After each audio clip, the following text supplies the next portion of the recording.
એક વારની વાત છે, એક મોટા જંગલમાં એક નાનો ટહુકો પંખી રહેતો હતો. તેનું નામ મીઠું હતું. મીઠું ખૂબ સુંદર અને હવેથી હળવો હતો. તેની ચાંચ લાલ અને પાંખો લીલા રંગની હતી.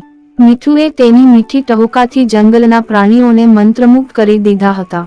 એક દિવસ મીઠુએ સાંભળ્યું કે દૂરના પ્રદેશમાં એક સુંદર ફૂલ ઉગે છે, જેની સુગંધ અને રંગની ખૂબ જ ચર્ચા હતી. મીઠુએ વિચાર્યું કે તે ફૂલ જોઈ આવવું જોઈએ. તેથી તે સફર પર નીકળી પડ્યો. મીઠુએ સફર દરમિયાન અનેક પ્રકારના જંગલ, નદીઓ અને પર્વતો પાર કર્યા.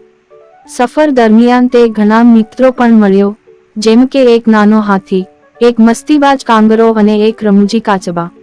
છેલ્લે મીઠું તે રંગીન ફૂલ પાસે પહોંચી ગયો. તે ફૂલ ખરેખર અદ્ભુત અને સુંદર હતો. મીઠુએ તે ફૂલની સુગંધમાં મસ્ત થઈને ટહુકા માર્યા. ફૂલની સુગંધ અને મીઠુના ટહુકા સાથે સમગ્ર જંગલ આનંદમાં ગરકાવ થઈ ગયું. મીઠુએ વિચાર્યું કે સુખ અને આનંદ શેર કરવાથી વધે છે. તે ફૂલનો બીજ લઈને પાછા પોતાના જંગલમાં આવી ગયો અને તે બીજથી ઘણા બધા સુંદર ફૂલ ઉગાડ્યા. હવે મીઠુનો જંગલ પણ રંગબેરંગી ફૂલોથી ભરી ગયો અને મીઠુના ટહુકાથી જંગલ હંમેશા મસ્ત રહેતું.